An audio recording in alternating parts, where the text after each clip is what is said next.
Voilà, qui va nous lire à haute voix. Bon, je lis le verset 18. Jésus, voyant une grande foule autour de lui, donna l'ordre de passer à l'autre bord. C'est ça, non? Ici, c'est un message que Dieu nous donne. Qu'est-ce que signifie ce message-là? Qu'est-ce que signifie ce message? Le Seigneur a fui la foule. C'est ça, non? C'est ceux qui cherchent la foule. Pour que la foule le vote. C'est ça, n'est-ce pas? C'est ça, n'est-ce pas? C'est Maman Kaka qui cherche la foule pour que la foule le vote. C'est ça, non? C'est Donald Trump qui cherche la foule pour que la foule le vote. Parce qu'ils savent qu'ils ne sont pas choisis par Dieu. Ils savent qu'ils ne sont point du tout venus de Dieu. Voilà ce qui fait qu'eux, ils cherchent la foule. Mais Jésus-Christ ici a fui la foule. Dès qu'il a vu que la foule l'avait allez, il a donné leur traversons. Et ils ont pris la barque pour partir. Ils ont laissé la foule. Ça, est-ce que Master Sissé va faire? Est-ce que Mamad Kaka va faire? Est-ce que Donald Trump ou Barack Obama va faire ça? Hmm? Hmm? Donc, voilà, c'est aussi un message vraiment. Une personne que Dieu a choisie là, même si les gens même si les gens ne le suivent pas, Dieu l'a déjà couronné et scellé. C'est fini. Les gens vont faire comme ça, mais celui que Dieu va l'établir pour rien. Les gens vont faire quoi? Saül a tout fait avec son armée. Si c'est à notre époque là, Saül aurait tout fait même avec ses drones, ses satellites pour vous, tout. Mais Dieu n'a pas du tout voulu. Donc, une personne que Dieu lui-même a choisie, c'est une personne qui ne cherche pas du tout la foule. Il ne cherche point du tout à être entouré aussi par la foule parce qu'il sait que c'est Dieu qui l'a choisi. Même si les gens font des tours, comment, ils font des rondes, comment, c'est pour finir un jour obligatoirement sur lui. Oui. C'est pour faire obligatoirement. C'est pour se tourner obligatoirement sur lui un jour. Parce que ce que Dieu a choisi là, reste ce que Dieu a choisi. La personne que Dieu a élue là, c'est ça. Hérode était là, Pilate était là. Hérode cherchait à être entouré par des foules. Toujours créer ces scénarios comme ça. Pour être entouré par des foules. Et certainement, au temps du Seigneur Jésus-Christ, Hérode aurait organisé beaucoup de rencontres, aurait même parcouru beaucoup de villes pour voilà, montrer que lui, il est bien écouté, bien suivi, que lui, Jésus, Yama, qui est en train de... C'est ça, n'est-ce pas? Et Pilate même aurait fait autant. Mais personne, mais personne, personne. Le Seigneur Jésus-Christ n'a voulu point du tout être suivi par une personne. Parce qu'il est venu du ciel et il doit retourner au ciel. Et lui-même, il a dit, un homme est parti pour un voyage longtemps et puis il a donné des trucs comme ça, des dons, des talents à ses disciples. Et quand il est parti, les gens se sont tous levés. Ah, nous ne voulons pas que cet homme-là règne sur nous. Nous ne voulons pas que ce pauvre règne sur nous. C'est ça, non? C'est ça, n'est-ce pas? Le Seigneur Jésus-Christ a appelé Boko Haram. Nous ne voulons pas que ce Boko Haram le règne sur nous. C'est ce que Jésus-Christ même a dit, n'est-ce pas? Ils ont crié, ils disent que nous ne voulons pas que cet homme-là règne sur nous. Et cet homme est parti au ciel. Il est revenu maintenant avec autorité. Il n'est pas comme avant, hein. Quand il marchait maintenant, il parlait, il n'est plus maintenant. Il ne parlait plus maintenant douceur. Il vient en tant qu'autorité maintenant. Où sont ceux qui ne veulent pas que je reste sur eux là? Amenez-les tous ici. C'est ça, n'est-ce pas? Peut-être c'est ces jeux-là. Non, je n'ai pas dit ça. Je m'amusais seulement. Mais c'est déjà foutu.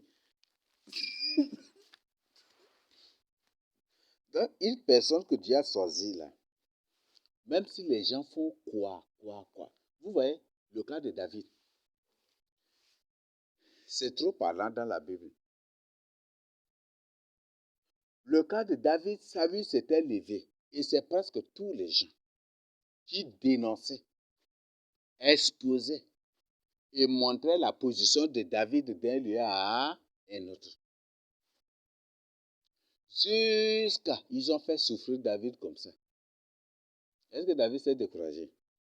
Il ne s'est même pas découragé. Il sait que c'est Dieu qui l'a choisi. Quand même là, il va régner tel que Dieu lui a dit. Et il s'est rassuré que ce n'est pas un faux prophète qui est venu le couronner. C'est ça, n'est-ce pas? Il connaît qui est Samuel, n'est-ce pas? C'est ça, non? C'est Samuel qui l'a couronné, non? Et lui-même, par plusieurs preuves, il a reçu plusieurs preuves que c'est Dieu qui l'a choisi. Ils ont tout fait. Quand Samuel était mort, le royaume était divisé en deux encore. C'est ça, non? Il y a le fils de Saül qui régnait de l'autre côté et lui, il est de l'autre côté à Hébron. C'était ça, non? Comme ça, Dieu lui-même a tout fait. Par la suite, quand maintenant ceux de l'autre côté là, pour que quand David était à Hébron là, ils n'ont pas envoyé dire à David, c'est toi qui dois régner sur nous. Mais ils ont accepté que c'est le fils de Saül qui doit régner, n'est-ce pas? Et quand le fils de Saül est déjà mort d'abord, ils ont vu que, on a tout fait pour qu'il ne règne pas sur nous, mais il n'y a pas de possibilité. Ils sont venus le trouver. Tu sais, non, quand Saül était vivant, c'est toi qui sortais à la tête de l'armée. C'est ça, non? Nous sommes tachés de tes os. Vous voyez, ils ont créé toujours cela. Donc, une personne que Dieu a choisie là, vous voulez, vous ne voulez pas, vous complétez sa mort. Même si vous le tuez, Dieu le ramène en vie pour régner sur vous obligatoirement. Ça, c'est quelque chose. Même si vous le tuez, Dieu le ramène en vie pour régner. Et c'est un règne. Le Seigneur dit, c'est avec un verge de fer. C'est ça, n'est-ce pas? Voilà ce que Dieu dit. Ce n'est pas la dictature comme vous le croyez. Mais ces règnes-là, si une personne ne vit pas dans la crainte de Dieu sur la terre, c'est une personne qui va souffrir. Oui, c'est ça. Hein? Le règne du Seigneur Jésus-Christ sur la terre. Ce règne, c'est pendant ces 1000 ans. Tu n'aimes pas ton voisin, il n'y a rien, même si il n'y a rien que tu vas faire pour être riche ou d'être rien. Tu vas être toujours dans la souffrance. Tu ne vis pas dans la crainte de Dieu, c'est toujours la souffrance. Tu es un méchant, un violent. Tu vas souffrir comme ça jusqu'à la fin. Et d'ailleurs, même tu ne vas même pas vivre longtemps. Et quand tu meurs, là, les gens vont dire maudit. Et c'est ton nom que les gens vont utiliser pour se maudire. C'est ça ce que Dieu a dit. Vous voyez ça? Non, ça c'est des choses que tu annonces. Donc aujourd'hui, ils savent que tu vas venir en tant que roi un jour pour régner. C'est pour ça qu'ils ne veulent pas. Notre royaume là, c'est Jésus-Christ c'est Dieu qui nous dispose le royaume. C'est ça, non? C'est Jésus-Christ qui nous dispose le royaume. Donc, voilà le verset 1 de Matthieu. C'est Matthieu 8, 18 à 22 que nous sommes en train d'étudier. Donc, le verset 18 dit, Jésus voyant une grande foule autour de lui, donna l'ordre de passer à l'autre bord. Donc, voilà, le Seigneur fuit la foule. Parce qu'il sait que même si la foule ne le suit pas là, il est toujours au roi. C'est ça, non? Si par exemple le chef de quartier, il sort, il se promène sans garde-corps, des trucs, est-ce que le fait de se promener sans garde-corps, sans personne derrière lui, fait de lui une personne destituée? Il reste chef de quartier, n'est-ce pas? Vrai ou faux? Voilà, c'est un exemple que je donne pour que nous comprenions. Là, le sang ne veut pas être suivi. Il ne veut pas la foule. Il ne veut pas que la quantité le suive. Donc, c'est pourquoi, toi aussi là, ne cherche pas à ce que le lieu ici soit rempli de gens. Ne cherche pas. Mais témoigne plutôt le Seigneur Jésus-Christ. Si tu as ce genre de pensée-là, ça ne va pas vraiment t'aider. Si tu as la pensée d'avoir des gens plein, ça ne va pas t'aider. Il y a un temps que Dieu a marqué. Quand ce temps-là viendra, là, même la personne qui ne veut pas, l'Esprit de Dieu va le saisir et cette personne viendra se positionner devant toi, en pleurant même. C'est Dieu qui le fera, ce n'est pas nous. Là où je suis là, je suis vide. Il n'y a rien en moi. Je n'ai que Jésus-Christ seul dans ma vie. Et le Saint-Esprit seul aussi. Mais c'est Jésus-Christ qui fera cela un jour. Ceux-là qui ne veulent pas te croire aujourd'hui, ils vont te croire obligatoirement un jour. Même s'ils se retrouvent en enfer, ils vont croire. C'est parce qu'ils ont refusé de croire aujourd'hui qu'ils vont atterrir en enfer. C'est ça, n'est-ce pas? Donc, quand même, tout de même, ils vont croire. Donc, ça, c'est la première chose. Donc, l'idée de foule, ayez cela de votre tête. Ne dites pas que parce que on est tel, donc on n'est pas nombreux. Et puis peut-être ça vous décourage. Et comme certains le disent là, si tu fréquentes une église où il n'y a pas beaucoup de membres là, le jour où il y aura cas de décès là, ça ne va pas être bon. C'est ça, non? Beaucoup disent ça, non? Vrai ou faux? Il n'y aura personne pour pleurer sur toi, rien. Ton deuil sera fait, sera célébré, fait comme celui d'un païen. Donc, c'est pas bon, il faut aller dans une église où il y a beaucoup de gens. Donc, même si ces gens-là, si tu meurs et que tu partes en enfer même, et puis voilà, si les gens si ces gens se font bien le deuil là, c'est que c'est ça l'objectif, non? Beaucoup là, c'est ça leur objectif. Donc, même s'ils partent en enfer et que les gens font bien leur deuil là, c'est ça l'objectif. Alors, nous allons étudier ensemble après. Quand Jésus-Christ était mort, combien de gens étaient sur son cadavre? Combien de gens étaient sur son corps? Nous avons Joseph d'Arimathie, et puis qui encore? Marie, Magdala, Marie, c'est ça, n'est-ce pas?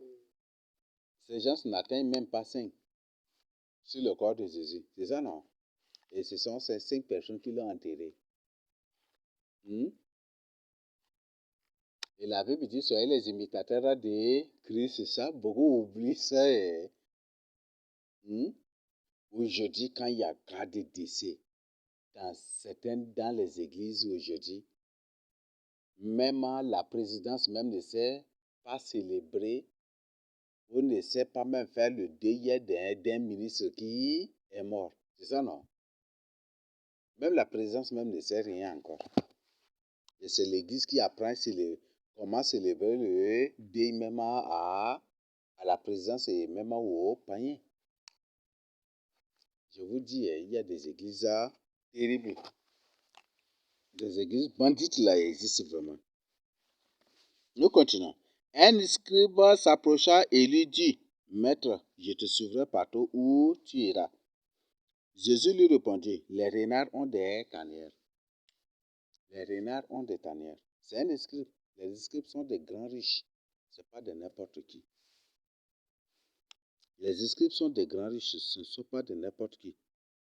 Les renards ont des tanières et les oiseaux du ciel ont des nids. Mais le Fils de l'homme n'a pas où reposer sa tête. C'est ça, non? Les oiseaux du ciel, ça renvoie à quoi? Ça renvoie aux anges. Au contexte physique, s'il parle des oiseaux en tant que tels. D'accord.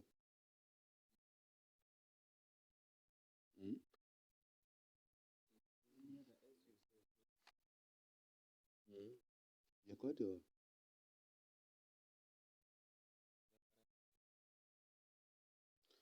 Voilà.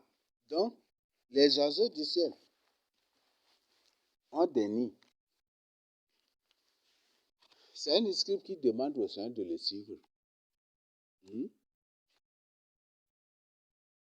Bon, là où vous êtes là, si un ministre vient pour s'élever quitte avec vous là, vous allez faire comment?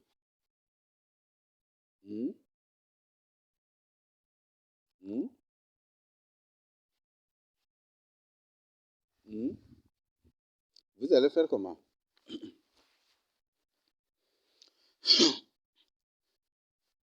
Je me rassure et je suis sûr que le jour où un ministre décide ou vient pour faire culte avec vous, ce jour-là, ce n'est plus Dieu qui sera adoré, mais c'est le ministre-là qui sera adoré. Vrai ou faux?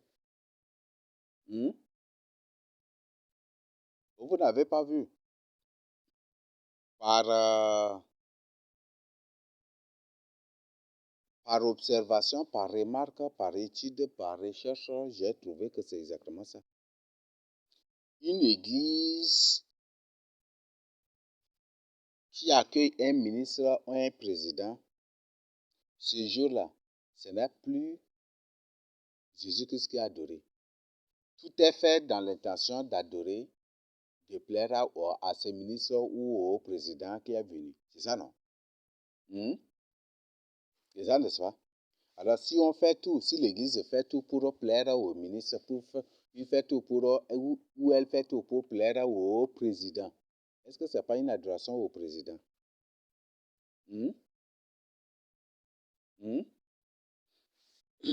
C'est ça, n'est-ce pas? Donc, c'est une adoration à ces ministres ou à ces présidents. Par exemple,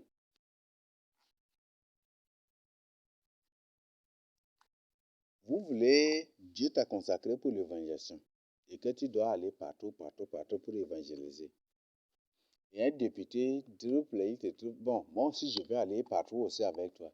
Est-ce que tu pourras vraiment prendre charge de lui? Un député seulement. Hmm?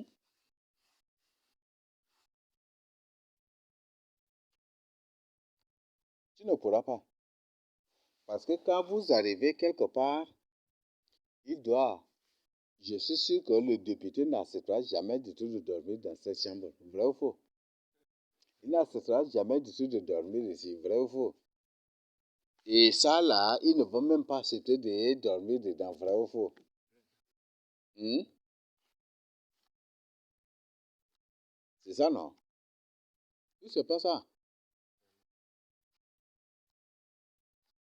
Et si il ne peut jamais du tout accepter de dormir dans cela, est-ce que ça ne va pas être une dépense pour toi? Peut-être que tu seras obligé de louer un hôtel quelque part pour lui, c'est ça, non?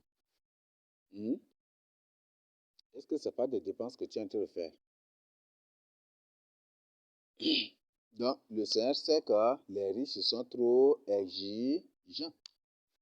Les riches vivent un autre monde. Ils sont dans une autre dimension de la vie. Pas de la vie spirituelle, mais de la vie physique, de l'expérience de vie. Dès que votre chaleur ici, il s'agit de faire culte ici, là.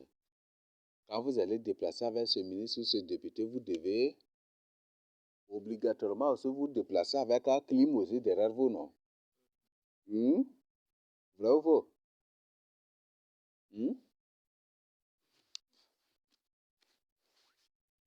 Pour que là où vous arrivez, vous mettez aussi le clim là pour lui. C'est ça, n'est-ce pas? Voilà. C'est des choses. Et ça, c'est des charges que le Seigneur ne peut pas supporter.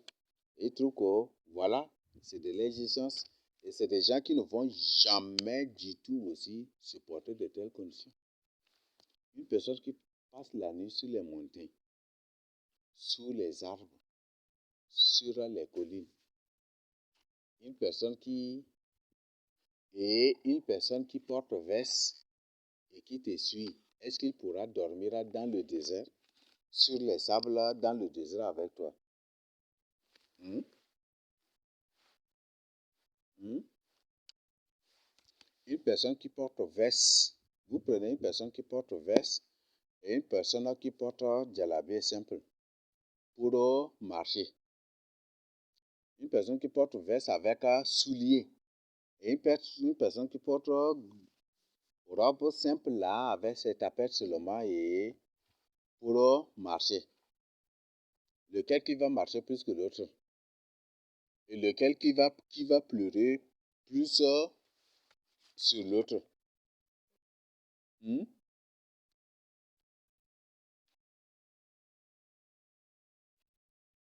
Peut-être chaque 5 km ou chaque 10 km, il doit cirer ou retirer sa chaussure là, c'est ça non? Vrai ou faux? Et si tu n'as pas cela, tu vas faire comment? Ça va être compliqué. Donc, ce n'est pas pour rien que Dieu a refusé, ce n'est pas pour rien que le Seigneur Jésus-Christ a rejeté, a refoulé le scribe.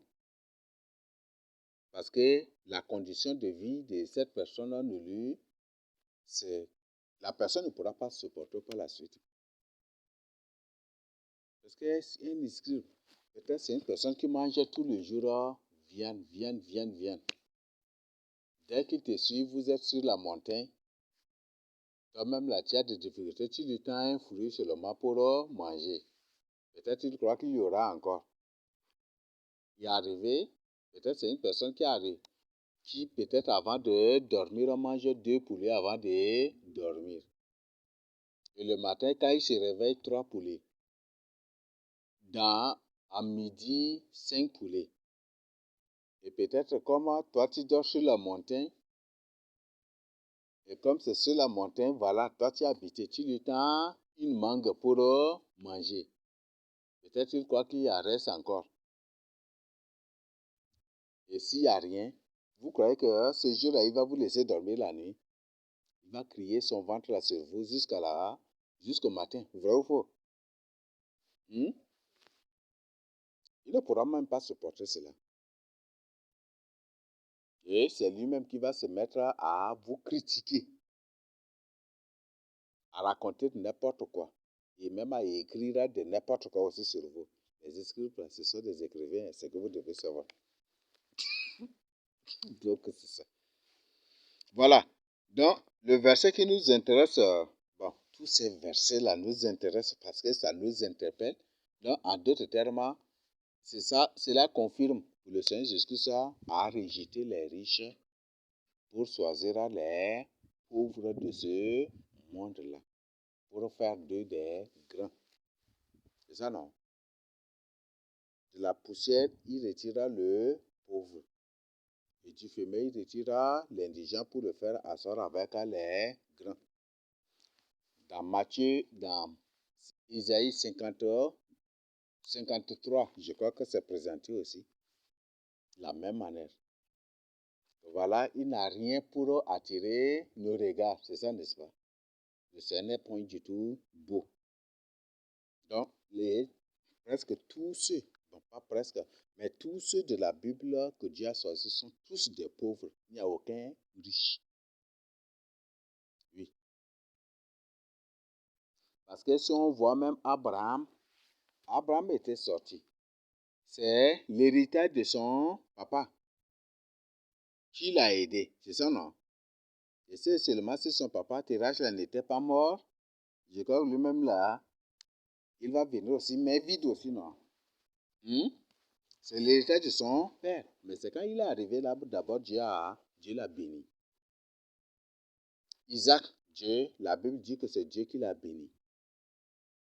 Jacob, la Bible nous dit que c'est Dieu qui l'a béni. Jacob lui-même a témoigné. Isaac lui-même a témoigné. Même Abraham lui-même a témoigné. Donc, ce sont tous des pauvres.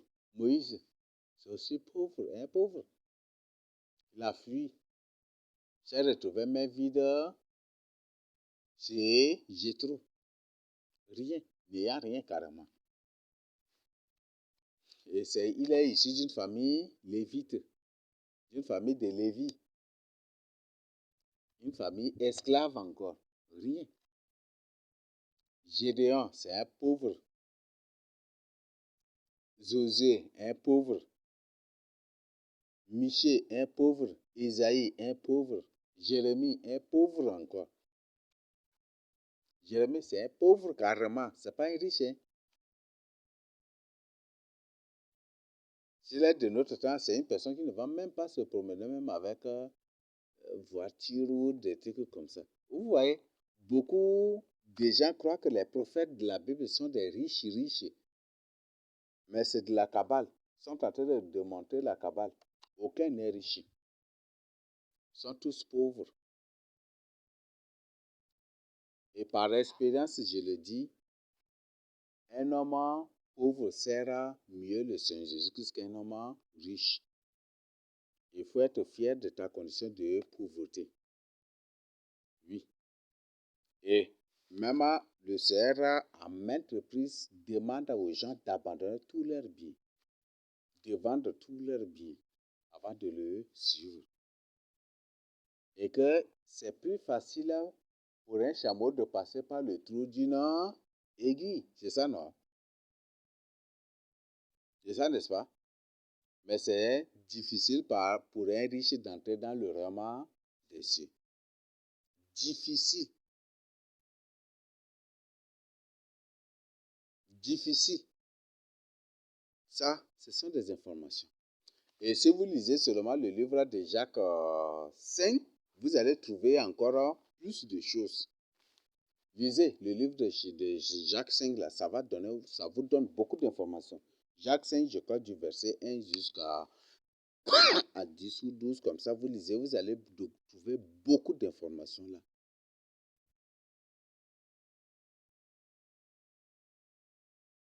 Donc, le Seigneur condamne la richesse. Le Seigneur condamne la richesse. Et ce que Dieu veut, c'est de nous engager. Et c'est parce que le Seigneur ne choisit rien que les pauvres et les indigents pour les utiliser, qu'il a consacré tout un chapitre, le chapitre 6 de Matthieu, pour parler vraiment de cela. Parce que le pauvre, c'est seul le pauvre qui la nuit ne fait que penser. C'est ça, non? Sur quoi manger. Et qu'est-ce que la Bible, qu'est-ce que Jésus a dit? Qui parmi vous peut ajouter une coudée à sa vie? C'est ça, non? Par ses soucis, c'est ça, non? C'est seul le pauvre, mais le riche, est-ce qu'il réfléchit? Même un proverbe dit que le rassasiement du riche ne laisse pas dormir, c'est ça, non? Peut-être qu'il ne dort pas, c'est parce qu'il a trop mangé ou il a trop bu. Donc il se lève pour vomir et il redort. Après il se lève pour vomir et il redort. Il pleure son ventre ça et là. Il se tourmente ça et là. C'est ça, non? Mais c'est sur le pauvre qui la nuit ne fait que penser qu'est-ce que je vais manger demain. Aujourd'hui j'ai trouvé qu'est-ce que je vais manger demain. C'est pour ça que le Seigneur dit, ne pensez pas sur demain, car le demain lui-même prend soin de lui-même. C'est ça, n'est-ce pas? Ça, Dieu parle aux pauvres. Est-ce qu'un riche pense encore au demain? Est-ce qu'un riche pense au demain? Il pas. Lisez Matthieu 6, vous appliquez au contexte, vous trouvez. Je vous demande de faire des études. Et étudier ça, ça va vous surprendre. Matthieu 7, là, dans Matthieu 6 d'abord. Dans Matthieu 6, le Seigneur ne parle pas des riches ici, il parle des pauvres. Dieu a fait de lui de ses enfants, ses disciples, ses apôtres. Et ce sont ces gens-là qui, comme ils ont trouvé aujourd'hui à manger, pensent la nuit. Qu'est-ce que nous allons manger demain? Comme aujourd'hui on a eu à manger, qu'est-ce que nous allons manger demain? C'est ça, non? Le Seigneur dit, ne pensez pas. Ce sont les païens qui réfléchissent sur ces choses.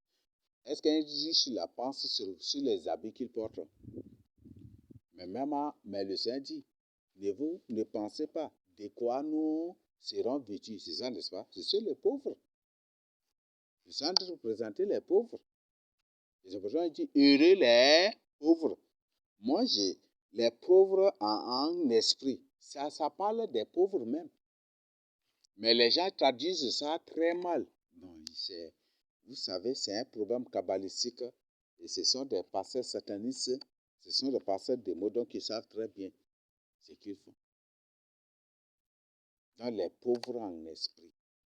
Donc non, si tu veux faire la volonté de Dieu et que tu ne peux pas, là, c'est ça. C'est toi là que Dieu t'appelle la pauvre en esprit. Vous voyez ça? Bon, il y a des gens qui font honte à eux-mêmes et c'est terrible encore. Donc, c'est une phrase à analyser. Les pauvres en esprit. En d'autres termes, les pauvres en d'autres termes, c'est les pauvres en Christ. Heureux les pauvres en Christ. Heureux les pauvres en Jésus. Cet esprit-là, même la Bible dit, le Saint-Esprit descendra sur elle et elle enfantera un fils et on lui donnera le nom de Jésus. C'est ça, n'est-ce pas? C'est l'esprit qui est descendu à Marie. C'est ça, n'est-ce pas? Donc, voilà.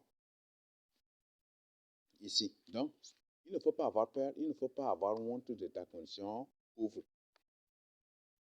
Et je sais, aujourd'hui, est-ce que les riches pensent sur comment nous devons nous habiller demain ou comment mon habit là commence par se déchirer déjà, qu'est-ce que je vais porter le mois prochain? Est-ce que les riches pensent sur ça? Non. Le Seigneur dit, ne réfléchissez point du tout sur ça. Ne vous souciez, ne vous inquiétez point du tout de cela. C'est bon? Voilà. Donc, et si tu es pauvre, il faut être fier de ta pauvreté. C'est bon? Il faut être fier de ta pauvreté. Et c'est à cause de ta pauvreté qu'aujourd'hui tu es devenu enfant de Dieu. C'est à cause de ta pauvreté que tu es enfant de Dieu aujourd'hui. Tous ceux-là qui se sont efforcés pour devenir riches sont tous pris au piège du monde. C'est ça, non? Vrai ou faux? Beaucoup sont dans les sectes. C'est ça, n'est-ce pas? Beaucoup sont tombés dans les pièges de vol, d'escroquerie. C'est ça, non?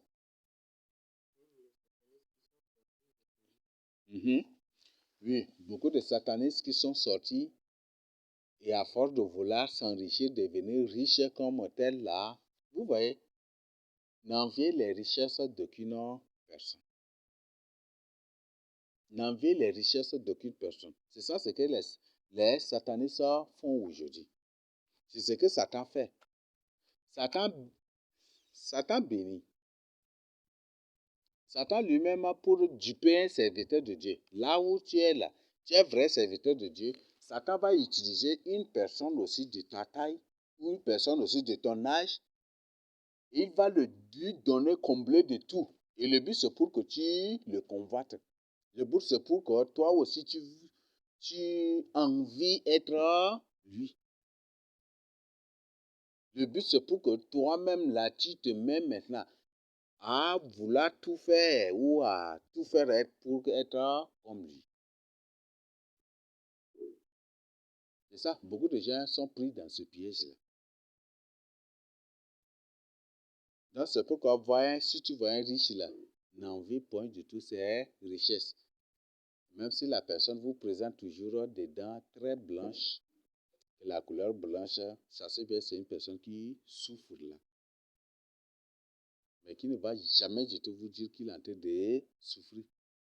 Parce que Satan souffre, mais il n'a jamais du tout fait savoir à ceux qui le suivent qu'il est en train de souffrir. Vrai ou faux? C'est ça, non? Les présidents souffrent, n'est-ce pas? Mais ils ne font jamais du tout savoir à la population qu'ils sont en train de souffrir. C'est ça, non? Moi, là, les Occidentaux ne me laissent pas tranquille. Moi, là, des trucs, ils ne peuvent pas dire cela. Mais ils se forcent. Peut-être à peine, il vient à peine même à d'essuyer ses larmes et directement on le filme à la télé que le président donne un discours et vous voyez, c'est déjà. Est-ce que tu vas envoyer des trucs comme ça? C'est des gens qui souffrent. Donc, les démons et Satan élèvent leurs enfants en les comblant des faux biens. Et le but, c'est pour que toi qui n'en as pas là, tu les envies, tu les convoites. Ah, lui, il est tous les jours en veste. Il faut que je fasse autour aussi pour que je sois en veste. Comment lui? Ah, lui, là, il a des millions. Il faut que je fasse tout aussi pour avoir des millions. Comment lui? Ah, lui, là, il a des milliards. Il faut que je fasse tout pour avoir aussi des milliards. Il a escroqué les gens jusqu'à pour devenir millionnaire. Il a escroqué, volé, dépouillé les gens jusqu'à pour devenir milliardaire. C'est ça ce qui se passe.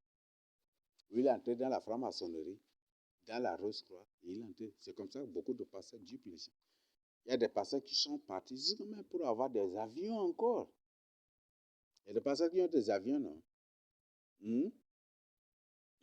C'est ça, n'est-ce pas? Une telle position, est-ce que tu vas envier? Il y a des avions, il y a des pasteurs qui ont des voitures terribles, terribles. Donc, c'est des choses qui ne vous aident point du tout. N'enviez point du tout une personne. Même si par jour, cette personne-là mange un bœuf, un bœuf, un bœuf, un bœuf, n'enviez point du tout cela. Vous ne savez pas ce qu'il fait. Peut-être c'est un monstre. Et les démons, l'argent là, ça n'existe pas chez les démons. Les démons qui restent là, s'il n'a pas d'argent là, lui-même c'est un esprit. Il peut entrer dans une banque et puis il ramasse et puis il revient. L'argent là, c'est ça, il n'y a pas de condition avec les démons. Les conditions, c'est cela entre les humains et les démons. Mais avec les démons là, non. Et c'est ça, c'est plus fort. Là, il ne faut jamais du tout envier. Sois fier de ta pauvreté. Le Seigneur Jésus-Christ était fier de sa pauvreté. Vrai ou faux? Est-ce que Jésus-Christ a dit, oh, Hérode est qui je vais prouver qui je suis à Hérode? Est-ce qu'il a fait? Il n'a jamais du tout fait. Voilà les choses. Mais quand il voyait que Hérode faisait de telles choses, il s'est fait très misérable encore. C'est ça, non? Très misérable encore. Et puis, voilà. Et Hérode a calmé même sa démence aussi. Et la démence d'Hérode s'est calmée. Nous continuons. Le verset 21. Un autre d'entre les disciples lui dit, Seigneur, permets-nous d'aller d'abord ensevelir mon père. Mais Jésus lui répondit, Simon, laisse les morts ensevelirent leurs morts. Voilà, ça c'est le verset le plus compliqué que beaucoup d'églises ont effacé même de leur Bible. Beaucoup d'églises ont effacé de leur Bible et même beaucoup d'enfants ont effacé aussi de leur Bible. Ah, c'est pour traduire. Mm.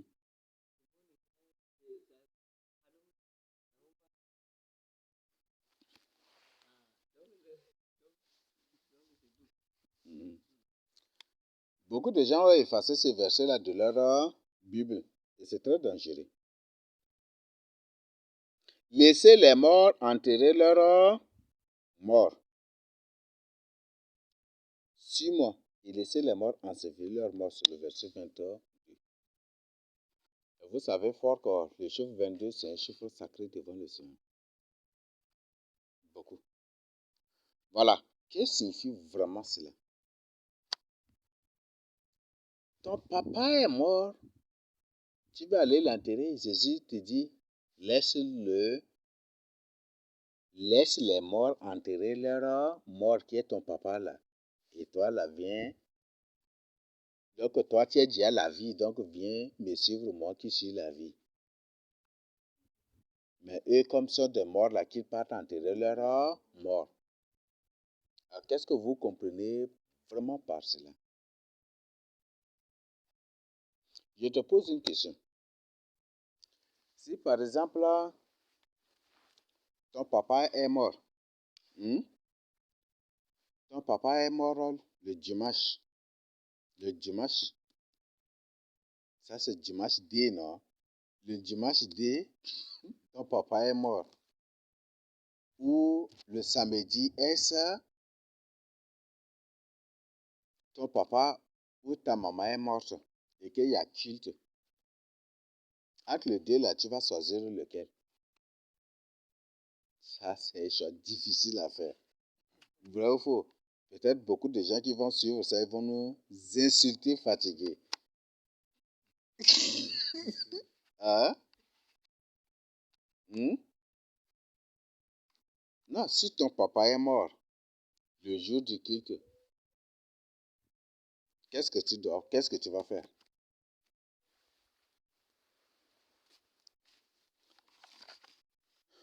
L'histoire nous a montré que quand les apôtres étaient tués là, il n'y avait personne sur eux.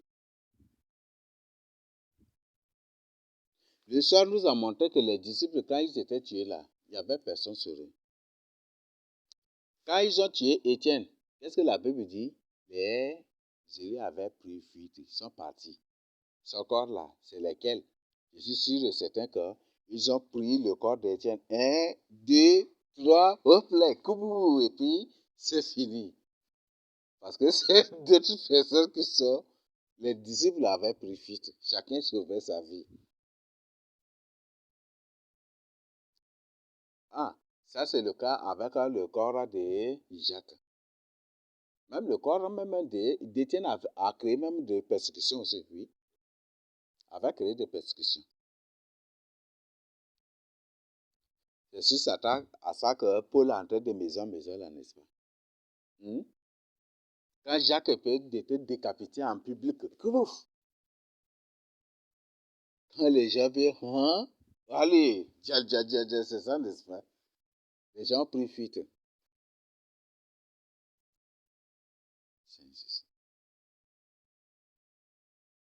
Lesquels qui ont enterré Jacques, on ne les connaît pas. Ça va être des militaires, ils l'ont peut-être jeté dans un trou. Et ça va être des insectes même qui l'ont mangé. 1, 2, 3, hop là, et tout. Peut-être ils l'ont jeté même son corps dans l'eau. C'est possible. Voilà, c'est ce qui était passé. Ça va être difficile aujourd'hui. Quand Jésus était mort, les gens qui étaient sur lui, là, sur son corps, là, n'atteignaient même pas 5. Et aujourd'hui, Dieu, la Bible nous dit, soyez les imitateurs de Christ. Un vrai enfant de Dieu, quand il meurt là, les gens doivent plutôt danser. C'est une joie. Mais aujourd'hui, c'est le contraire. Vous voyez, si vous partez à la place mortière et que vous voyez les gens danser beaucoup, sachez bien que c'est une personne qui est partie, qui part en enfer officiellement. C'est une personne qui part en enfer. Mais à la place mortière, vous voyez les gens violents, les gens font la bagarre là, c'est que les sorciers ont perdu. Ils ont perdu cette âme-là. Ce qui fait qu'ils sont furieux, furax à la place mortière là. Et ils ne sont pas du tout tranquilles. Surtout, et même les démons là aussi, ceux qui ont raté la mission de tuer cette personne-là. C'est comme ça qu'on reconnaît même la, la place. Place mortière, les gens se tirent ça et là, vous voyez. Et puis, même la bagarre, même là, c'est prêt, les gens sont prêts à se rouiller des trucs là. Chassez bien que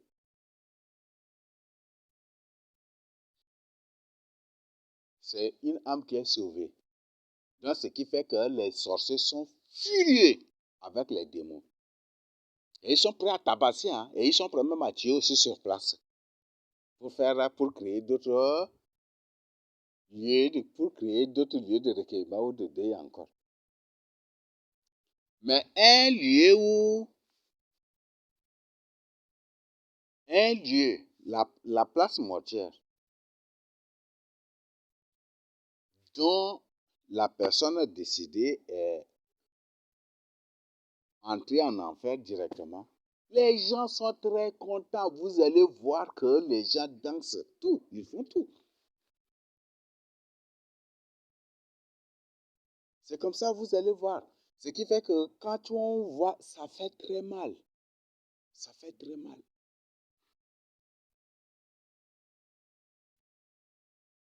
Et quand tu vois de telles choses, ça fait très mal. Mais c'est des gens qui sont, Dieu leur a ôté, je ne sais pas, Dieu les a aveuglés, endurcis ainsi pour ne point du tout comprendre et pour ne point du tout comprendre de telles choses. Et c'est ça. Mais n'importe quelle place mortuaire où les gens se tiraillent,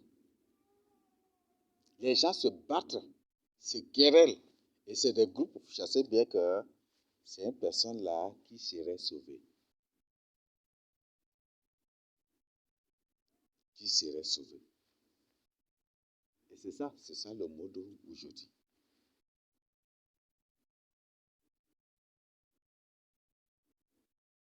Donc, moi, c'est pas moi, mais la Bible qui le dit.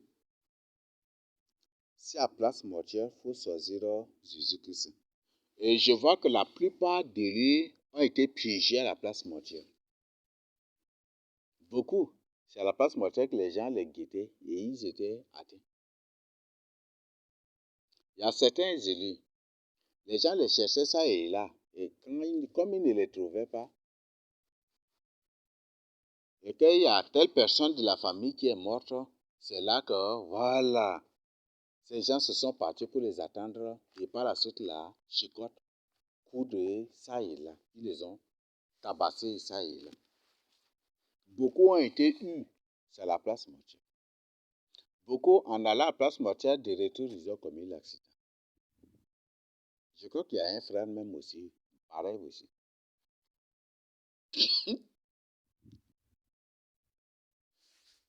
On m'a expliqué le cas de qui? Un homme est parti à la place mortuaire, de son retour là, il est tombé avec la moto, il est devenu automatiquement fou.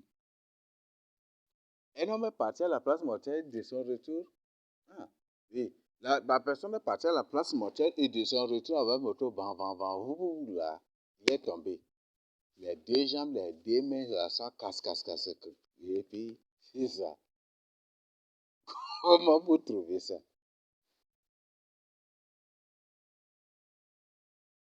C'est la place mortuaire qui piège beaucoup de gens. Et je crois que les Sahara connaissent ça là très bien. La place mortuaire, là, c'est pas un bon lieu. C'est pas un bon lieu. Ce qui fait que là, beaucoup de Sahara ne veulent pas manger à la place mortuaire. Beaucoup de gens. Parce que si tu pars et que tu pars à la place mortuaire, tu risques de manger avec un esprit ou de manger avec un revenant sans le savoir. Et tu risques d'être poursuivi aussi par un esprit sans le savoir aussi. Et tel qu'on a vu, c'est à la place mortuaire qu'il décide de la mort d'une autre personne, de la mort de la prochaine victime. Alors, toi qui es enfant de Dieu, avant, dans l'ancienne alliance, quand un parent meurt, quand un oncle ou une tante meurt, les gens font des sauts même. Il y a des gens qui font des judo, il y a des gens qui font même des karatés, il y a des gens qui font tout. Ils pleurent, les gens pleurent. Les gens font tout. Mais la nouvelle alliance a interdit, a condamné cela. C'est Jésus-Christ qui s'appelle Jésus qui est apparu à Moïse et qui lui a dit, va faire sortir mon peuple de l'Égypte. Et qui a prescrit cela, qui a permis cela, qui avait permis cela dans l'ancienne alliance. Mais dans la nouvelle alliance, il a interdit cela. Et c'est ce que nous venons de lire dans Matthieu 8, verset 20. Le verset 21. Un autre d'entre les disciples lui dit, Seigneur, permets-moi d'aller d'abord ensevelir mon père.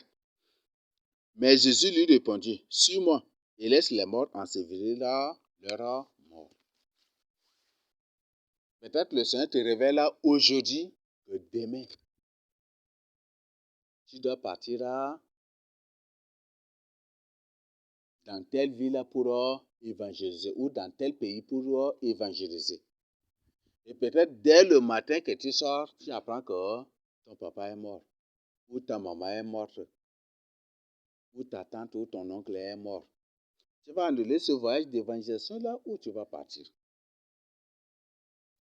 Ça va être une question aussi difficile à répondre. Vrai ou faux?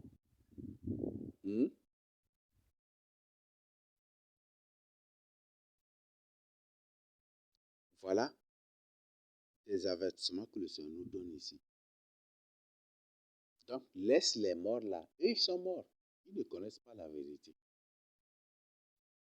Même s'ils voient la vérité, ils refusent de l'accepter chez Jésus. Dieu les appelle des morts. Vous devez les laisser enterrer leur mort. Donc, pour dire qu'en tant qu'enfant de Dieu, si à un cas de décès et qu'il y a l'œuvre de Dieu, fais l'œuvre de Dieu que d'aller à cette place à cette place mortuaire. Si à culte, fais le culte que d'aller à la place mortuaire. Laissez les morts enterrer leurs morts. Aujourd'hui, quand un cas de décès là, chacun veut montrer que voilà, il aime la personne là qui est décédée. C'est ça, n'est-ce pas? Il y a ceux qui vont partir jusqu'à pour composer des poèmes. C'est ça, non? Qui vont composer des chants spéciaux, qui vont faire la comédie encore. Il y a des églises voyous carrément qui existent. Où que les flambeaux, les GIA font jouent des pièces théâtrales ou font des choses, des sketchs ou des trucs comme ça. Ça, c'est des imbécilités dans l'église de Christ. D'ailleurs, même, ce ne sont même pas des églises, donc c'est ça aussi.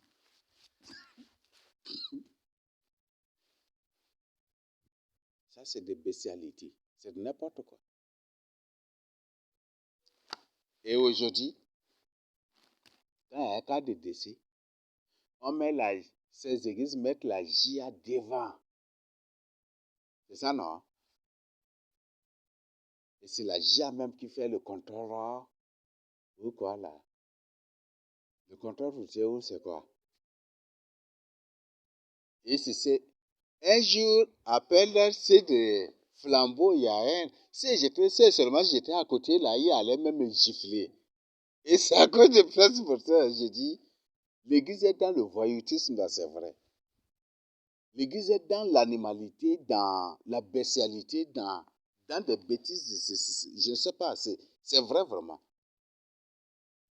Des gens qui passent, la GIA est devant, et ces gens sont dans la voiture devant. Quand ils passent là, levez-vous, levez-vous, levez-vous, levez-vous. Quand tu refuses de te lever, là, ils te grondent et pour que vous devez... Aïe!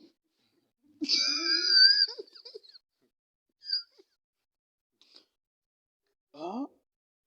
C'est seulement si j'étais à côté de cette personne, il allait me gifler. Je suis sûr même. Quand j'étais resté là, il dit, levez-vous, levez-vous. J'avais refusé. Il me regardait méchamment. C'est comme si c'était lui là, au volant, il allait arrêter la voiture là même. J'avais refusé. Si un corps passe et que vous vous levez, c'est une adoration. Le respect du corps. Il faut respecter la personne qui est morte. C'est ça, non? Hmm? Le respect des cadavres. C'est de l'idolâtrie.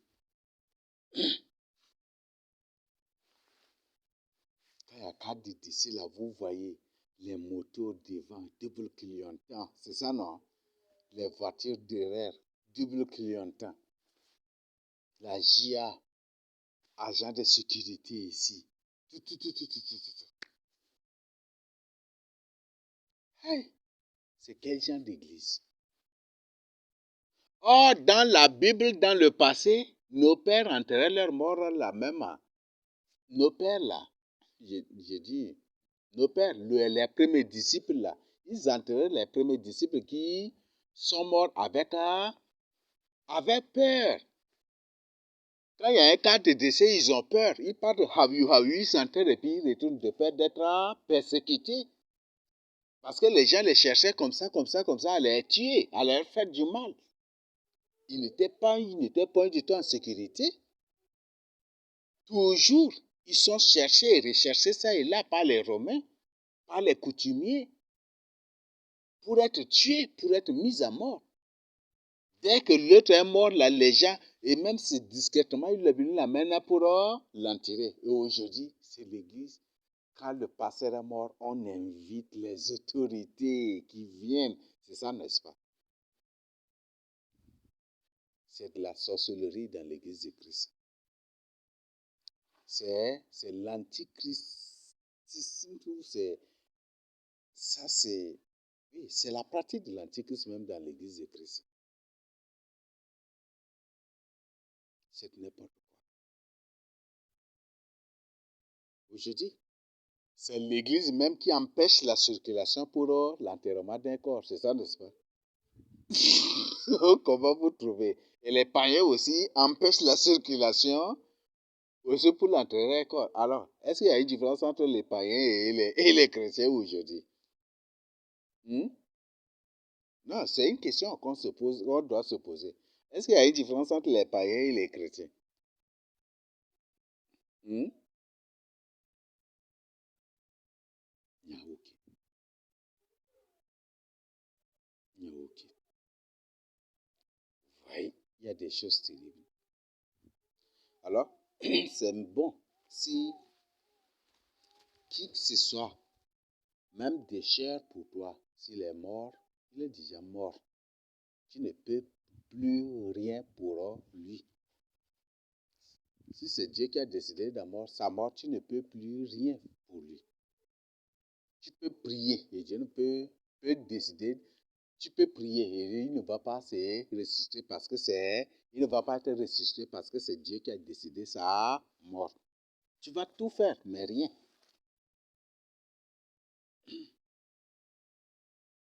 Même s'il y a un cas de décès, fais l'œuvre de Dieu. Fais le culte. Aujourd'hui, c'est une pratique. Quand une personne a un cas de décès là, il vient, voilà, que ses parents, peut-être si c'est son papa ou sa maman ou sa tante ou si c'est son neveu ou son oncle qui est mort ou même si c'est son enfant, quand la personne, après l'enterrement là, il reste à la maison. Il faut que l'église vienne obligatoirement lui rendre condoléances avant de repartir à l'église. C'est ça, non? Comment vous trouvez cela? Et tant que l'église ne met pas pied, il ne part pas à l'église aussi. Ça existe ou pas? Hein? C'est des pratiques qui se passent, n'est-ce pas? Il reste à la maison, directement. Il, ces gens attendent que l'église, les gens la viennent d'abord. Voilà, c'est autre chose aujourd'hui. Donc, dans la Bible, vous-même étudiez le Nouveau Testament. Étudiez là le Nouveau Testament, qui est le livre de la Nouvelle Alliance. Lisez. Vous-même, vous allez trouver cela. Lisez les épîtres, les évangiles, les épîtres, le livre d'Apocalypse, Actes des apôtres. Lisez, vous allez trouver cela. Les premiers disciples étaient craintifs. Les enfants de Dieu étaient toujours craintifs parce qu'ils sont tout le jour exposés à des persécutions, à des tribulations. Quand il y a un cas de décès là, c'est très rare qu'ils mettent pied là parce qu'ils savent que s'ils mettent pied là, c'est là qu'ils vont être pris. Beaucoup fuyaient plutôt. Et quand si c'est l'un d'eux qui est mort, c'est en cachette qu'ils l'amènent pour l'enterrer. Vous avez vu comment le deuil d'Ananias et Saphira a été organisé? Hmm? Hmm? Vous avez vu? Hmm? Vous avez vu comment le deuil de Pierre a été organisé?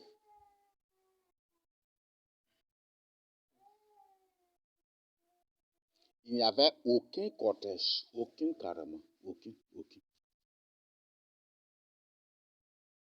Mais vous voyez aujourd'hui des abominations, des bêtises aujourd'hui qui se pratiquent au nom de Jésus. Mais comme ce sont des disciples de Krishna, voilà, ils ont aussi raison de faire ça. Mais au lieu de dire, nous là, nous sommes des disciples de Krishna, ils disent que non, nous sommes disciples de Jésus-Christ de Nazareth. Voilà ce qui fait qu'ils sont en train d'aggraver leur peine en enfer.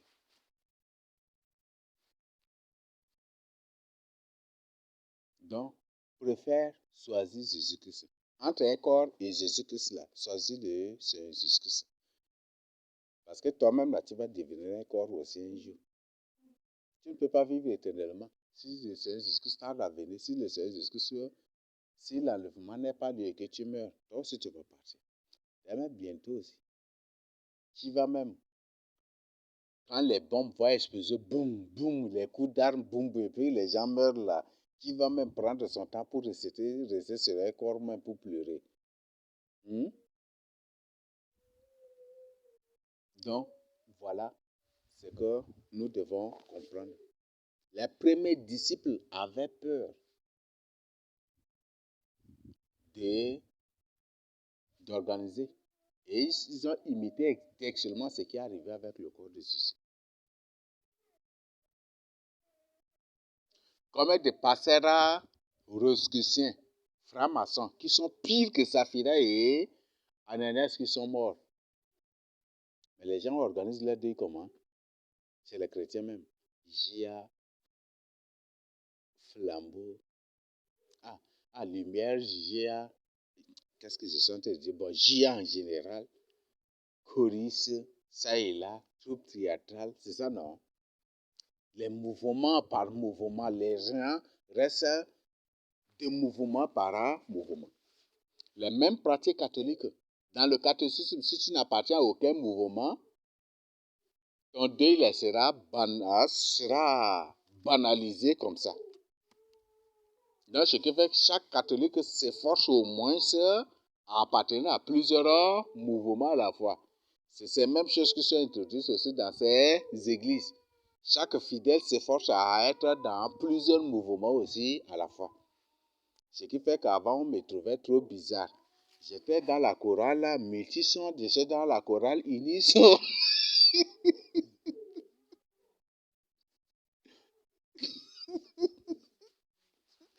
Oh, c'est pas vraiment facile, hein. Vous voyez ça? Et ainsi, dans les groupes, ça et là, partout. Groupe de prière, ceci, tout, j'étais là. Voilà, c'est ça.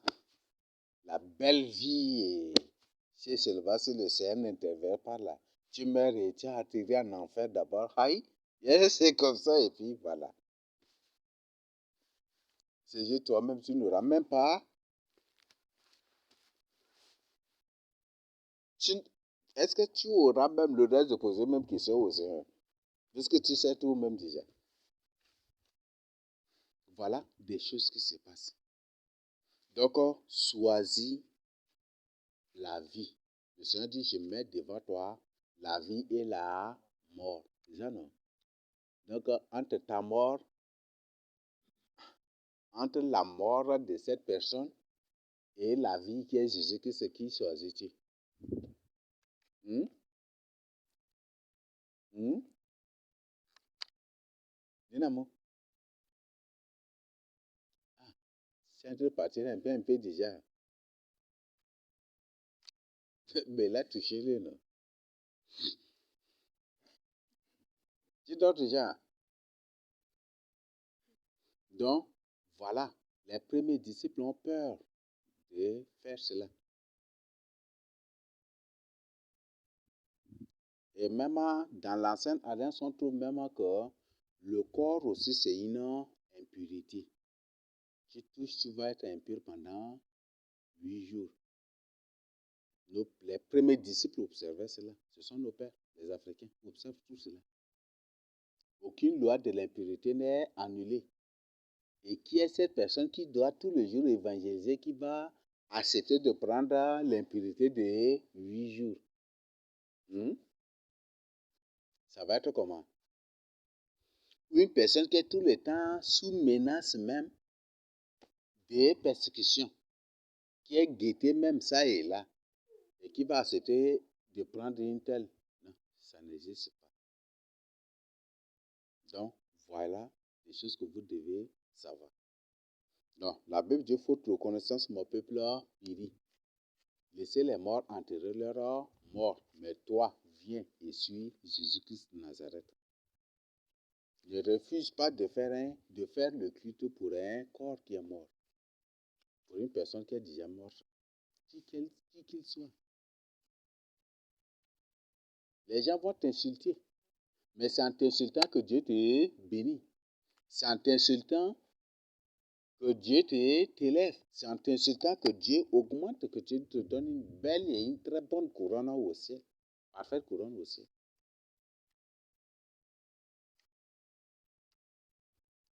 Même si tu viens, même si c'est ton papa, même si c'est ta maman, qui que ce soit, ton tuteur, ta tutrice ou ton oncle, n'importe qui est mort. Et qu'il y a l'œuvre de Dieu, il y a l'évangélisation, tu parles. Même si on te dit qu'on t'accuse que c'est toi qui l'as tué, tu peux juste dire ouvertement au public, je ne reconnais pas avoir fait cela. Mais si vous continuez dans cela, le Seigneur vous punira un à un pour que vous-même vous chassez que je ne suis pas du tout l'auteur de cela. Dis seulement. Et qui devra échapper à cela? Donc, voilà. Le Seigneur dit, si tu aimes ton père plus que lui, tu n'es point du tout digne de son royaume. Si tu aimes ta maman plus que lui, tu n'es plus digne de son royaume. C'est ça, non? Tu aimes ta fille plus que lui, tu n'es plus digne de son royaume. Donc, il ne faut pas choisir un cadavre et rejeter Jésus-Christ la vie. Parce que si tu choisis un cadavre, toi-même, tu vas devenir aussi cadavre aussi un jour. Donc, entre Jésus-Christ et un cadavre, je crois que le choix est clair. C'est ça, non? C'est ça, non? Bravo.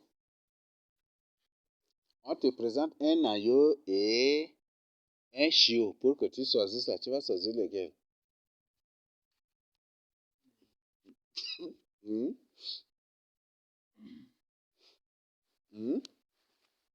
Dynamo, si on te présente un agneau et un chiot pour que tu choisisses,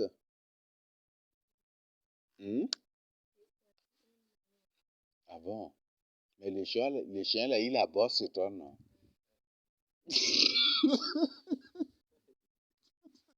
Il y a des gens qui se sont fait tuer même par leur chien.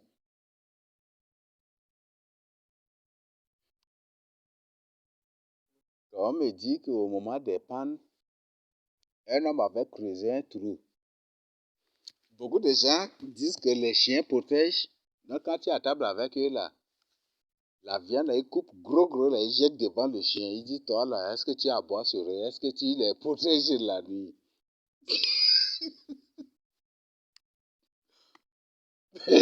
J'avais recueilli des informations, recueilli d'histoires qui ça fait rire. Non, un homme au mois de panne ou quoi comme ça, ils ont creusé des trous et puis c'est dans ces trous-là qu'ils vivaient. Et là, le chien était là. Donc, les pannes là ont fait comment? Les pannes non. Donc, quand ils venaient là, le chien courait. Là, les pannes leur ont dit, ah, ce chien-là, on le poursuit, on va trouver des gens. Là, ils ont poursuivi le chien a couru, il est venu rester devant le trou où se trouve son maître là, c'est là qu'il la voit. Et puis, ils sont venus enlever tout, de faire sortir là, tous ces gens-là dehors pour les tuer aussi. Ça, c'est le chien, n'est-ce pas? S'ils n'avaient pas de chien là, est-ce qu'ils allaient mourir comme ça? Hmm? Oui. Aussi, quand la société passait par moi-même, Mhm. et il y avait un homme comme ça, il a un chien. Mhm. Maintenant, on s'amusait avec son enfant. Mhm. L'autre fois, on s'amusait là, son chien était venu là pour le mordre. Mhm. Et l'autre fois, on s'amusait là, directement là, il a directement mordu son propriétaire, directement. Mhm. Au lieu de me mordre, il a mordu son propriétaire. Et c'était comme ça, demain là, donc il a dit que non, si c'est comme ça, on le tue. Voilà. Donc, ce sont des choses. Donc, laissez les morts enterrer leurs morts. Je le répète vraiment. Ne soyez point du tout négligent dans cela. Il y a des gens, il y a certains élus, dès qu'ils écoutent qu'il y a telle nouvelle, ils partent. Et après, dès qu'ils reviennent là, problème spirituel, ça y est là. Ou des maladies. Même il y a des ceux-là qui étaient attaqués par des maladies graves encore aussi. Faites vraiment attention. Oui. Je voulais savoir un peu, surtout dans le village ici là. Parfois, s'il y a un cas de décès, ici au village là, il y a aussi des combats, des persécutions par-ci par-là.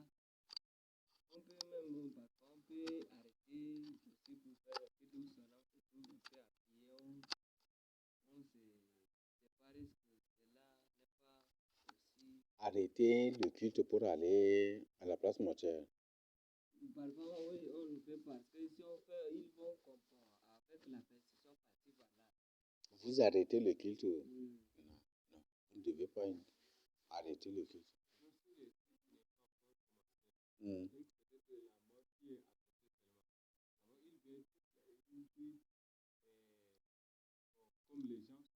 Mais vous faites votre culte, non? Ce n'est pas votre culte qui a tué. C'est Dieu qui a tué. Un sorcier ne peut pas tuer une personne. Si Dieu n'a pas décidé la mort d'une personne, le sorcier ne pourra pas le tuer. La Bible dit que notre souffle entre les mains de l'Éternel. C'est Dieu qui décide de tout.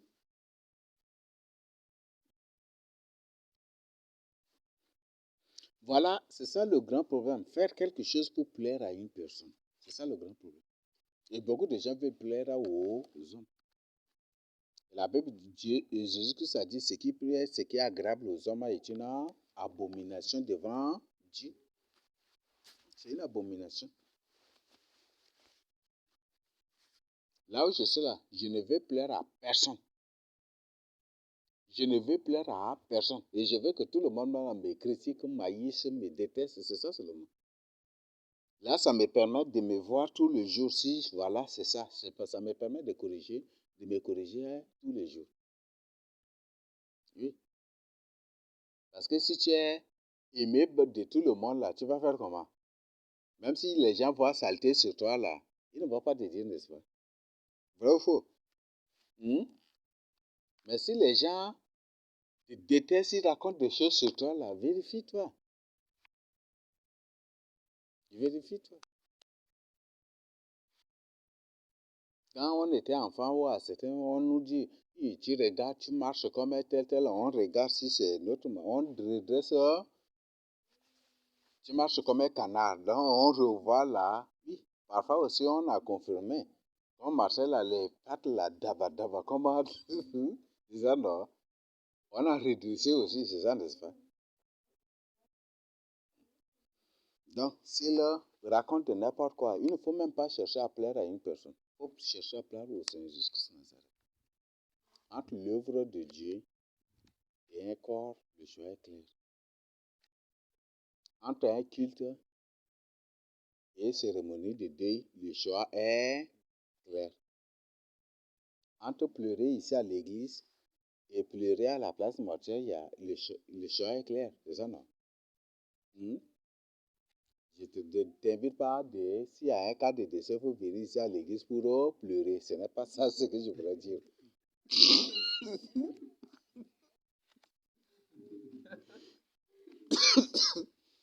Donc ça, c'est Est-ce que tu comprends? Donc, il ne faut pas que, s'il y a un cas de décès, il faut venir ici à l'église pour pleurer. Mais si tu pêches et que tu confesses tes péchés en pleurant, ici, dans la maison de Dieu, et celui qui est en train de pleurer à la place mortelle, il y a une grande différence. Ça, non? Donc, voilà, c'est ce que nous devons savoir. La Bible dit, nous vivons, c'est pour Christ que nous vivons. Si nous mourons, c'est pour Christ que nous mourons.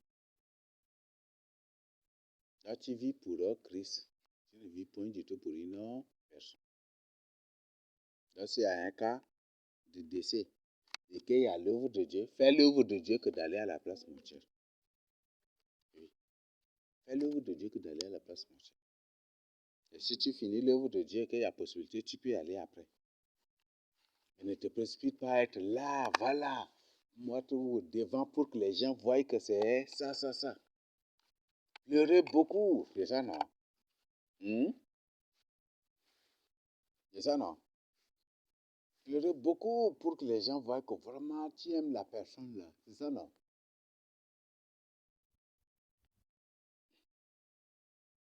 Lazare, quand le Seigneur Jésus pleurait sur Lazare, est-ce que c'est la mort de Lazare là qui l'a fait pleurer ou c'est parce que le Seigneur Jésus a vu autre chose? Le Seigneur Jésus a vu autre chose. Parce que quand Lazare était mort, il n'avait pas accepté Jésus-Christ dans sa vie. Jean 3, verset 36, que ceux qui n'ont a dit que celui qui n'a pas le Fils de Dieu ne verra point la vie éternelle et la colère de Dieu sera lui. Cette colère est l'enfer. Donc Lazare, juste après sa mort, là, tu n'es qu'en enfer. C'est ça qui faisait pleurer le Seigneur. Alors qu'il avait toutes les possibilités, tout le temps, d'accepter Jésus-Christ, mais il a refusé de le faire. Ça a choqué, ça a énervé le Seigneur.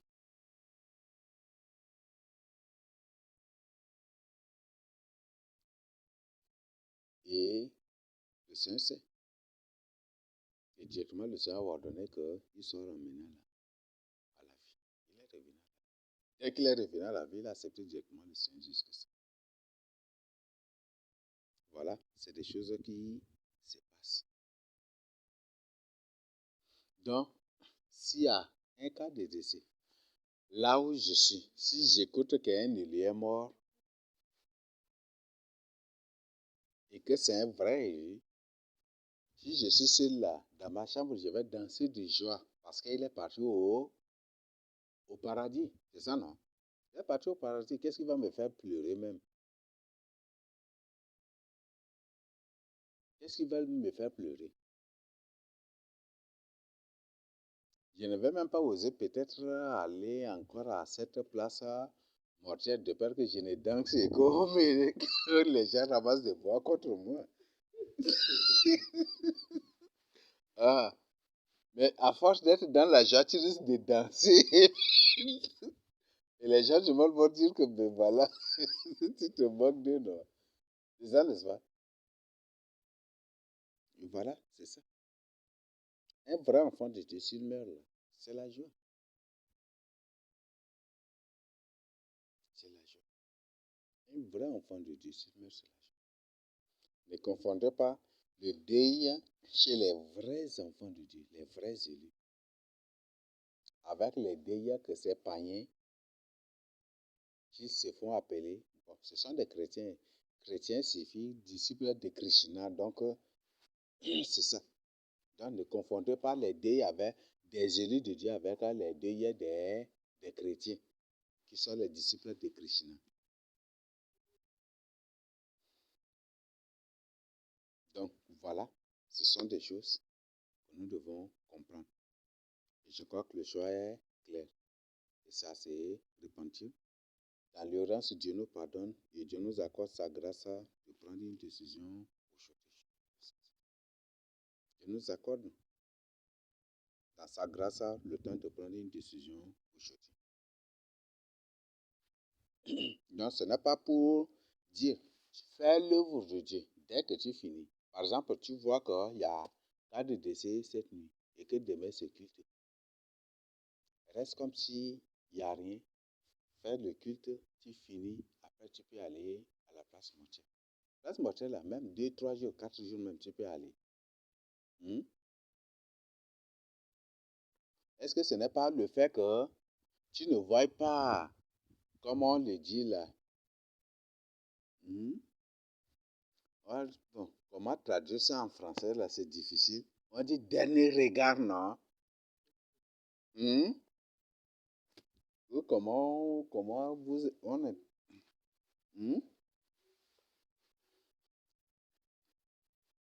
ce n'est pas le fait que tu ne regardes pas la personne pour la dernière fois dans son cercueil là.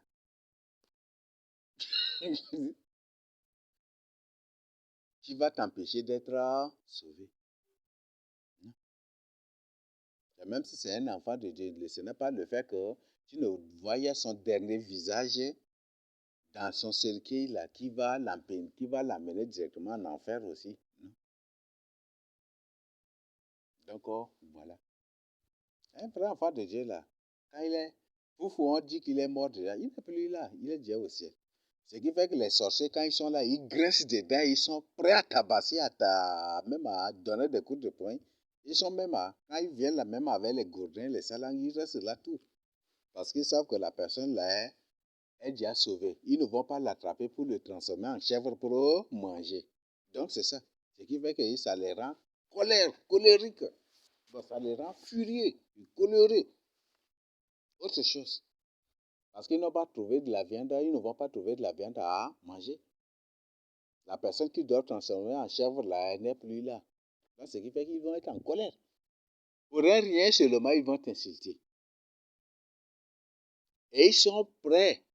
Erreur seulement, ils vont dire, c'est toi qui l'as tué. Non? Et ils vont mettre sur toi. Et le but, ils vont créer toutes les fausses accusations. Ils vont. Et c'est comme ça. Mais si vous voyez que, si par exemple, la personne là, n'est pas partie au cercle que la personne est là, vous allez voir, ils vont danser de joie. Faire les youyou là, comme ça. Il y a certains qui vont faire Judas encore. Les GIA seront là très contents. Les flambeaux lumineux seront là très contents. Tout va être. Et puis, par la suite, les gens disent non. Par la suite, chacun enviera que son deuil soit célébré, soit organisé de la sorte aussi. Et voilà, c'est comme ça que le Satan dupe les gens. Il prend le mal, il présente et il organise de manière vraiment comment, pour que vous trouviez que voilà, c'est fascinant, c'est ceci, enviable, et puis des trucs, et puis juste pour vous duper seulement.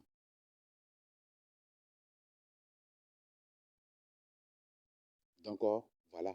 Et quand il y a aujourd'hui parler de place mortuaire, c'est parler aussi des dépenses inutiles. Voilà, c'est ça le grand problème encore. Déjà non, des dépenses inutiles. La personne morte directement caisse de 200 quelques mille, 300 quelques mille, 1 million quelques mille. Et tu veux vendre la personne, les gens ne lui donnent rien à manger. Ne lui payent même pas d'habits. Mais quand la personne, dans le cercueil d'abord, dans la caisse d'abord, on lui apporte des beaux habits, des habits de qualité. Parce que son âme est là et ils vont capturer son âme là pour transformer en chèvre pour manger en récompense après. C'est juste ça seulement. Et si tu es un vrai enfant de Dieu, qui va te faire ça? Si tu es un vrai enfant de Dieu, qui va te faire ça? Jamais. Les gens vont cracher. C'est un enfant de Dieu, il peut aller. Peut-être à moins de 30 000 seulement là, peut-être tu es déjà même enterré. On ne te descend pas dans le trou, mais on te jette directement dans le trou. Ce que vous voyez ici là, ce n'est pas ta personne. Ta vraie personne là est à l'intérieur de ça. Quand il sort, il parle là, c'est fini. Même si ça là, quand tu sors et que même si les gens hachent, ils font quoi? Ils grillent pour manger, pour brûler, calciner, ça c'est leur problème.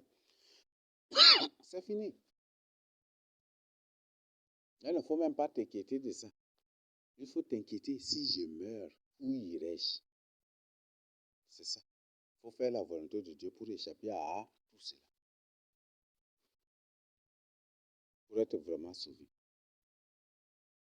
Donc, on est dans un monde très compliqué. Très compliqué. Donc, sont là ces choses-là que nous partageons ici. Et c'est ça, c'est que Jésus a dit. Laisse les morts enterrer leurs morts. Les morts, donc ceux-là qui n'ont pas crié en Jésus-Christ, ce qui est la vérité, sont tous des morts. Enterrer leurs morts. Donc leurs morts là, c'est ceux de l'air là, qui a rendu l'âme là, voilà qu'ils doivent enterrer. Eux aussi sont des morts et des trucs. Donc c'est des gens qui n'ont aucune espérance. Aucune espérance. Des gens qui ne seront point du tout sauvés. Même s'ils crient par jour, par seconde, qu'ils sont, même s'ils crient 1000 fois par seconde, qu'ils sont enfants de Dieu, enfants de Dieu, enfants de Dieu, enfants de Dieu par seconde même là, ils ne seront point du tout sauvés.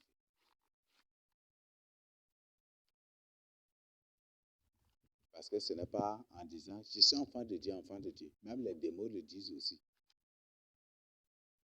Les démons le disent. Barack Obama a appelé chrétien. Est-ce que c'est un enfant de Dieu? Est-ce que c'est... hein? Donald Trump est appelé enfant de Dieu. Un vrai, on l'appelle même un grand défenseur de l'évangile de Christ. Est-ce que c'est un enfant de Dieu? Barack Obama a donné beaucoup de médailles à des soi-disant évangélistes qui ne sont rien que des démons, des médailles présidentielles qu'il leur a données. Est-ce que c'est un enfant de Dieu? Il crie qu'il est enfant de Dieu. Donald Trump crie qu'il est enfant de Dieu. Même Emmanuel Macron, tous ces gens se crient qu'ils sont des chrétiens, c'est ça, non? Ils partent jusqu'à même trouver le pape qui sont des chrétiens, c'est ça, non? Et Barack Obama s'est fait même un évangéliste, une personne de été ou de baptiste ou quoi comme ça. C'est ça de Barack Obama. Donc souvent, là, ils donnent des médailles aux évangélistes, aux églises évangéliques, aux baptistes, même Adventiste, non, je sais pas. Donc, Barack Obama se fait un chrétien de l'une de ces églises-là. Est-ce que c'est un enfant de Dieu? Et c'est même Barack Obama est dans l'islam aussi. Hmm? Il y a combien de gens? Donc, est-ce que ça, le fait qu'il répète, je suis enfant de Dieu, est-ce que c'est ça qui va les sauver? Donc, la Bible dit, Dieu lui-même a dit que ce sont des bruits qui n'aboutissent à rien. Ce sont des faux espoirs, des fausses consolations qu'il leur se donne. Donc, voilà les choses. Je le partage ici au nom de Jésus-Christ Nazareth. Amen. Et ça passe à des questions.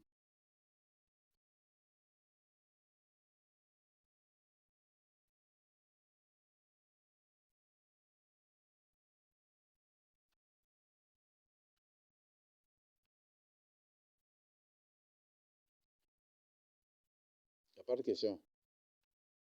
Ninamu, tu dors déjà.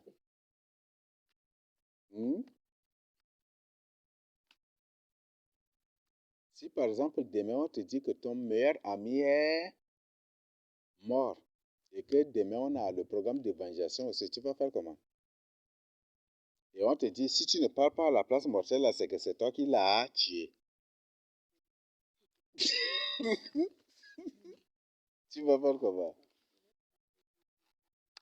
Tu vas partir en évangélisation. Et s'ils disent que c'est toi qui l'as tué, et comme c'est toi qui l'as tué, tu as refusé de venir à la place mortelle.